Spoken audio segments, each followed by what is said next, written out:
आजम खान से हम लोग मिलने गए थे, हमारा राष्ट्रीय अध्यक्ष मिलने गया था। सच्चर कमेटी की रिपोर्ट है कि हिंदुस्तान में दलित से बदतर अगर कोई जिंदगी जी रहा है तो मुसलमानों की। पूरी सरकार जुमले पे टिकी है, जुमलेबाज सरकार है क्या? 2 करोड़ रोजगार का वादा किया, दिया तो था नहीं। उन्होंने कहा पकौड़े तलो, जब पकौड़े तल के आदमी ऊब जाएगा, हाथ जल जाएगा तो लूटने चलेगा, रात को लूट लिया जाएगा। अरे मंदिर के लिए क्या कटोरा लेके हम बैठेंगे का? हमको शिक्षा दो, रोजगार दो, हम बात करें आगे। आरोप लगता है आप लोग बीजेपी की भी टीम है। आरोप तो सबके ऊपर लगते चले आ रहे हैं। बी टीम वाला खेल हो गया खत्म। कायदे से तो अब जनता जान गई है कि सपा, बसपा, कांग्रेस ने तीनों ने मिल के वोट हमारा बांटा है और भाजपा को सत्ता में पहुंचाया है। भाजपा कह रही है कि मुसलमान परेशान, उनके नेता कौन है, अखिलेश यादव है या ओवैसी हैं, और खुद कहती है कि ये तो जनता तय करेगी कि मुसलमानों का नेता कौन है, मजलूमों का नेता कौन है, गरीबों का नेता कौन है। हर समाज का एक नेता है, लेकिन मुसलमानों और मजलूमों का कौन नेता है? आप खुद बताइए कि जब मुसलमानों के ऊपर लिंचिंग होती है, जब उनके ऊपर जुल्म ज़्यादतियाँ होती हैं, जब उनकी दाढ़ी खींची जाती है, जब उनकी टोपी खींची जाती है, तो कोई भी नेता सामने नहीं आता। वाहिद एक बैरिस्टर असदुद्दीन ओवैसी साहब के अलावा। आजम खान को साइड कर दिया गया है। हाँ, तो एक इम्पोर्ट करके अबू आजमी मंगाया तो गया है, जो वहाँ पर थप्पड़ खाता है और यहाँ आके कहता है कि बीजेपी का वो एजेंट है ओवैसी साहब। ओवैसी साहब के रहमो करम पे वो जी रहे हैं, वहाँ पर विधायक बने हैं। जब ओवैसी साहब के पास वहाँ के दानिश्वर लोग गए थे कि अबू आजमी एक मुसलमान चेहरा है, उनके सामने आप कैंडिडेट ना उतारिए, तो असद साहब ने बड़प्पन दिखाकर वहाँ कैंडिडेट नहीं उतारा, और वही अबू आजमी आके यहाँ कह रहा है कि ओवैसी बीजेपी के एजेंट है। भगवा का काफी यहाँ पर जिक्र हो रहा है, देखिए भगवा पहन। यही तो अच्छाई है। ओवैसी साहब की पार्टी में हर समाज के लोग जुड़ रहे हैं। ओवैसी साहब की पार्टी मुसलमानों की नहीं, मजलूमों की है, शोषित वंचित समाज की है। हमारे साथ क्षितिज द्विवेदी है, हमारे साथ शरद सोनकर पार्षद है हमारे कानपुर में। तो ये एक अच्छा मैसेज है। जो लोग हमारे ऊपर इल्ज़ाम लगाते हैं कि सिर्फ मुसलमानों की पार्टी है, तो ये उनके लिए मुंह पे तमाचा है कि क्षितिज द्विवेदी हमारे बगल में खड़े हैं, पर शरद सोनकर। बात की जाए, बात तो सिर्फ मुसलमानों की होती है ना। सबसे ज़्यादा मुसलमान सताया गया है, सबसे ज़्यादा मुसलमान सताया गया है। सच्चर कमेटी की रिपोर्ट है कि हिंदुस्तान में दलित से बदतर अगर कोई ज़िंदगी जी रहा है तो मुसलमानों की। तो अगर मुसलमानों की बात करना गुनाह है तो हमको देश से बाहर करो। सिर्फ मुसलमानों की बात की जाएगी भैया, शोषित वंचित समाज की बात हो रही है। आप हम मेरे सम्मेलन का नाम देखिए, शोषित वंचित समाज, कहाँ लिखा है मुसलमान? मुसलमान हर जगह देखिए, अगर बात की जाती है तो सलाम से शुरू की जाती है, इसका मतलब मुसलमानों की बात हुई। ये हमारा धर्म है, हम बड़े छोटे सबका आदर करते हैं। सलाम करना गुनाह है क्या? हमको क्षितिज द्विवेदी मिलते हैं तो हम उनसे प्रणाम करते हैं, जब अजहर आलम मिलते हैं तो हम उनसे सलाम करते हैं, इसमें कौन सा गुनाह है? बताइए द्विवेदी जी, आप जो है कि भगवा रंग में हैं, क्या मतलब इसका? भाई, हिंदुस्तान में भगवा किसी के बाप का रजिस्टर्ड नहीं है। भगवा पहनना सनातन धर्म की पहचान है, और भगवा वही पहनेगा जो ब्राह्मण और हिंदू। हाँ, योगी जी कहते हैं हम ब्राह्मण हैं। किस तरीके से देख रहे हैं आप बीजेपी को, अगर इधर आ रहे हैं आप तो? भाई, रावण की पूजा नहीं करते, वो राम की पूजा करते हैं और रावण से चिढ़ते हैं। और हिंदुस्तान में सबसे बड़ा ब्राह्मण रावण था, और वो रावण को मारते हैं। विकास दुबे को मारा ना योगी जी, मारा ना मनीष गुप्ता जी मारा, तो गलत क्या किया? सर, गलत क्यों नहीं किया? उसने पुलिस को मारा, उसको सामने कस्टडी में लाते, कचहरी में लाते, अदालत फैसला करती, उसको रास्ते में एनकाउंटर कराया गया। उसमें वक्त लगता है ना, 2 साल 3 साल की जिंदगी बीत जाती, तुरंत फैसला हो गया। तो सारा फैसला क्या योगी सरकार ही कर देगी? बुलडोजर उनके पास। कोर्ट कचहरी आप बंद करवा दीजिए। साली जो न्यायालय है वो सब वही कर लेगी, सारा उन्हीं का काम है। बीजेपी कह रही जितना गुंडागर्दी थी पिछली सरकारों में थी, अब सारा 2017 का रिकॉर्ड मैं आपको दूंगा। 195 दंगे हुए, छत्तीसगढ़ में 79 दंगे हुए, आपको राजस्थान में 97 दंगे हुए। आप इसका रिकॉर्ड देखिए, दंगे नहीं हुए। अभी इलाहाबाद आप गए होंगे, इलाहाबाद में 4 दलितों को मारा गया इतनी बुरी तरीके से कि आप उसकी लाश नहीं देख सकते। वो दलित थे, हिंदू नहीं थे। उसके बावजूद गृह मंत्री कह रहे हैं कि महिलाएं रात के 12 बजे गहने पहनकर निकल सकती है। हाँ, गहने पहन कर निकल सकती है ताकि बीजेपी के लोग ही उनको लूट लें। सामने देखिए।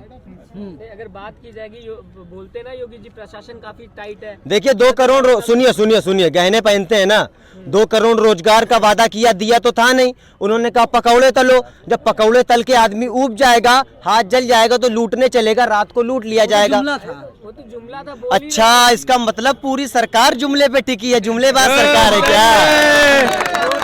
वो तो कह रहे हैं ना कि चुनाव के लिए जुमला दिया जाता है। अमित शाह तो खुद ही बोल रहे हैं। हाँ, तो मैं तो कह रहा हूँ जुमलेबाज सरकार है बीजेपी की। उसके पास सिर्फ यही है कि जुमलेबाजी करते रहो, सरकार बनाते रहो।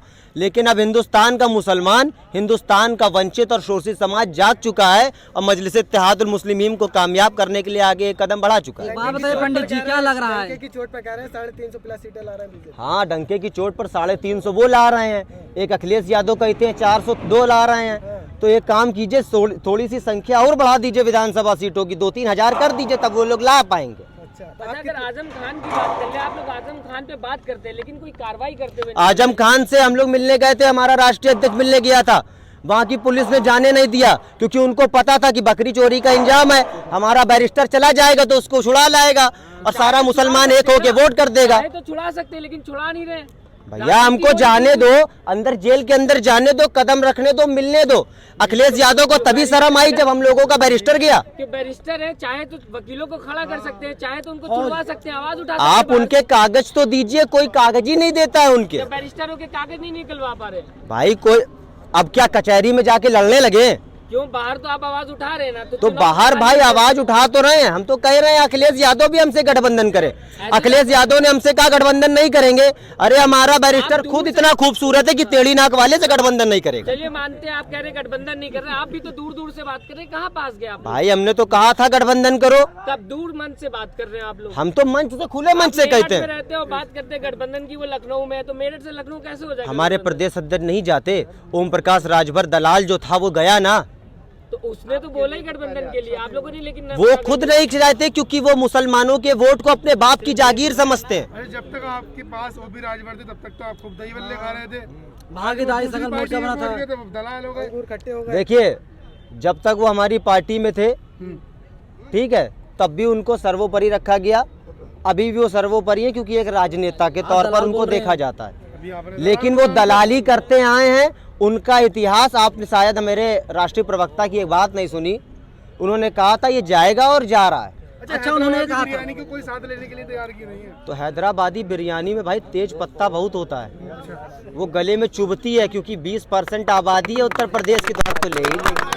ये मान लिया था कि कहीं वोट ना दे, यही सोच के इंसान।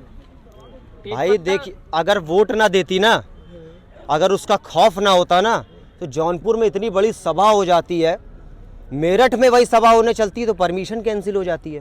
तो भड़का रहे लोगों को तो परमिशन कैंसिल ही। हाँ, भड़काने के लिए मीडिया भी है। 700 किसान मर जाते हैं, मीडिया नहीं जाती है।